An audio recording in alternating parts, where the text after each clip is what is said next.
Halo teman-teman, kembali lagi di channel Eklabot.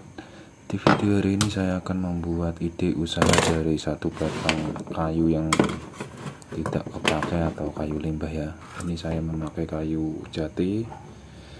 Ide ini sangat bermanfaat bagi teman-teman yang membutuhkan penghasilan lebih ya. Kita manfaatkan kayu bekas, kita bikin kerajinan. Ini bisa dijual di pasaran atau di toko online ya teman-teman.